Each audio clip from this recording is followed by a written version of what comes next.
¿Qué tal amigos? Bienvenidos a un nuevo capítulo aquí en Doc Rami. Sean bienvenidos a este canal. Hoy con un tema muy interesante, la diarrea. ¿Cómo quitarla rápidamente?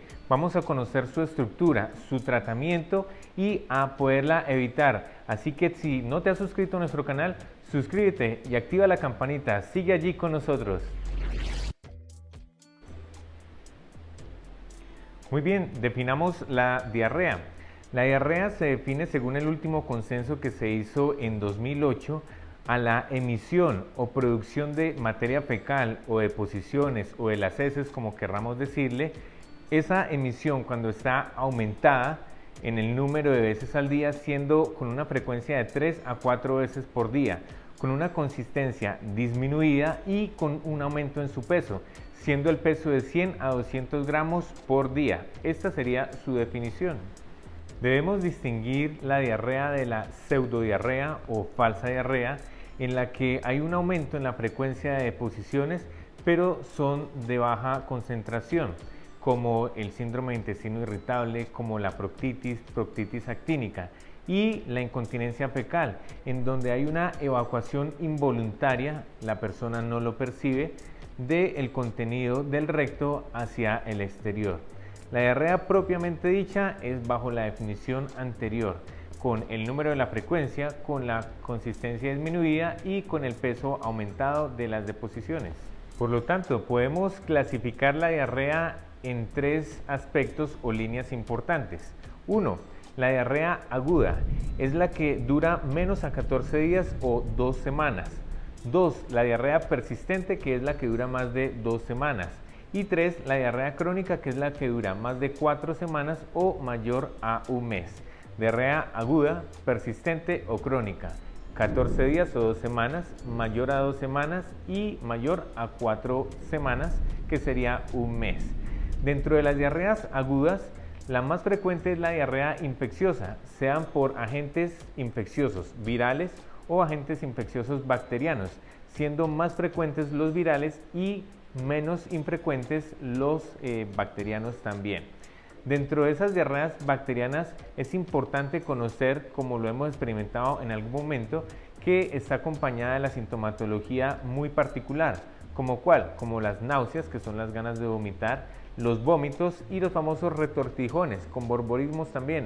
Allí nos suena y nos duele el intestino por el proceso que está realizando allí, que vamos a ver más adelante. Muy bien, pero te preguntarás, ¿por qué mi cuerpo produce diarrea? ¿Por qué produce ese mecanismo? ¿En cuestión o en respuesta a qué? ¿No hay otra forma de responder del cuerpo? Cuando nuestro cuerpo, específicamente nuestro intestino, produce diarrea, es un mecanismo de defensa en respuesta a la presencia de un agente nocivo, un agente infeccioso, sea bacteriano o viral, o un evento o un elemento mejor que está siendo nocivo para nuestro cuerpo. ¿Y cuál es la respuesta? Producir abundante cantidad de agua fecal de una manera coordinada en el epitelio, que es la pared del intestino, allí donde está la luz del intestino, donde se encuentra el agente infeccioso en ese momento. Todo es coordinado, aunque a veces pensemos que no.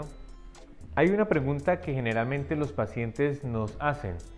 ¿Será que necesito exámenes ante la presencia de un cuadro diarreico? Muchas veces en nuestra angustia como pacientes solicitamos exámenes pensando que hay algo más. Pero entonces, ¿cuándo pedir exámenes? ¿Cuándo es necesario? Vamos a verlo. Primero, cuando hay fiebre mayor de 38.5 grados centígrados. Segundo, cuando hay más de 5 deposiciones diarias que duran por un término de más de 48 horas, es decir, 2 días, y en esos 2 días no hay mejoría alguna. Tercero, cuando tenemos un dolor abdominal severo, de esos que son inaguantables y son persistentes, no me refiero a paroxísticos donde son por ratos tipo cólicos, sino que son persistentes, muy frecuentes, allí es una indicación también de solicitud de exámenes diagnósticos. Cuarto, diarrea profusa o con signos de hipovolemia. ¿Qué significa eso? Cuando el grado de deshidratación está siendo muy alto y notamos en el paciente o en la persona que está sufriendo la diarrea en este momento que hay signos como resequedad de las mucosas, cuando está la lengua seca, el ojo seco, notamos a la persona muy cabizbaja con signos de deshidratación, también es una indicación importante para exámenes complementarios cuando son muy recurrentes o muy marcados. Quinto, cuando hay diarrea inflamatoria. Sexto, cuando el paciente ha recibido recientemente antibióticos o cuando ha sido recientemente hospitalizado.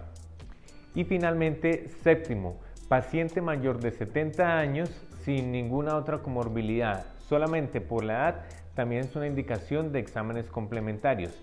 Asimismo, podríamos incluir allí a los pacientes inmunosuprimidos, es decir, que su sistema inmune o su sistema de defensas es muy bajito, tal y como sucede en los pacientes que son seropositivos o con VIH positivo. También es una indicación de prueba complementaria.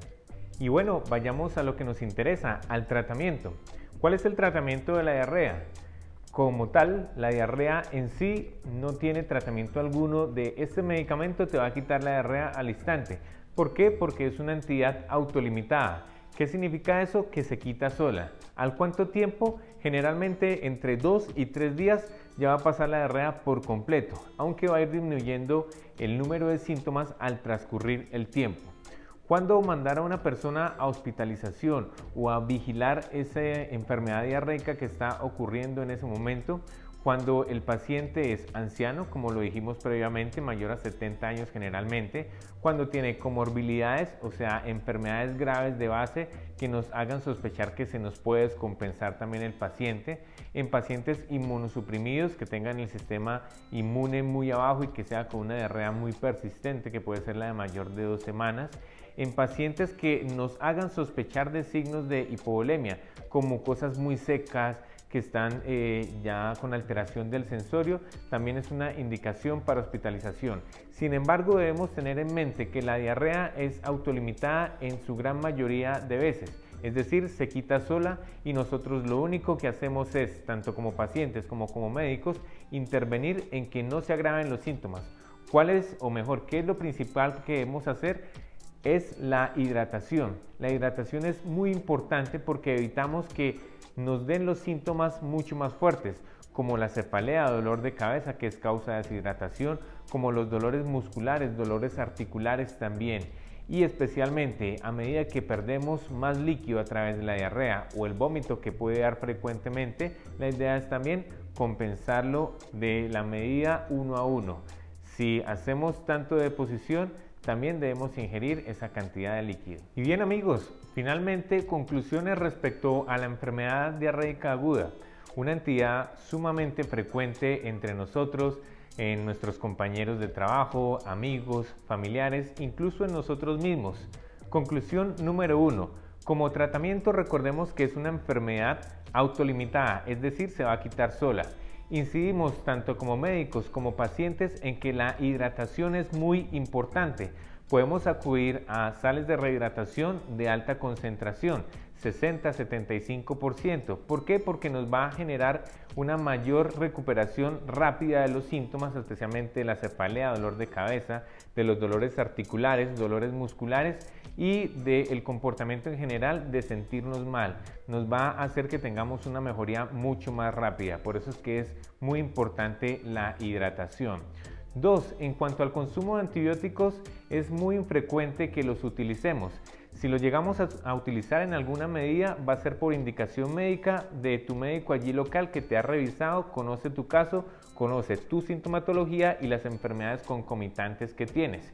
No utilices antibióticos. ¿Por qué? Porque recordemos que esas enfermedades son infecciones de carácter viral y los antibióticos responden a infecciones bacterianas, es decir, no van a generar ningún beneficio y sí al contrario un perjuicio.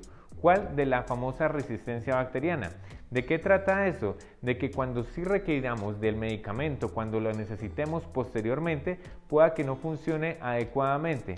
¿Por qué? Porque hemos estado dando antibióticos que van a reconocer nuestras bacterias posteriormente y que no nos van a funcionar en una posterior oportunidad. En cuanto a otros medicamentos antidiarreicos como la loperamida, no es bueno utilizarlos en primera medida. ¿Por qué? Porque podemos tener síntomas o efectos secundarios o enfermedades concomitantes, es decir, que estén al tiempo, y enfermedades de base que incluso desconozcamos, como en los casos de la enterocolitis hemorrágica, que produce algo que se llama un síndrome hemolítico urémico. Por eso todo medicamento debe ser indicado por el uso médico. Nosotros podemos acudir a medidas alimentarias, como está en nuestro video aquí del canal de cómo evitar o quitar la diarrea, que lo puedes buscar allí. Y también recordar que la hidratación es muy importante para hacer que nuestro cuerpo se regenere. No te mentalices en que no puedes comer nada, no, come suave. De hecho, el ayuno intestinal va a ser muy beneficioso para que tu intestino, la pared del intestino, se recomponga rápidamente y podamos actuar de una mejor forma y darle una cabida que nuestro intestino se repare por sí mismo. Así que si tienes dudas respecto a esta entidad, recuerda escribirnos allí.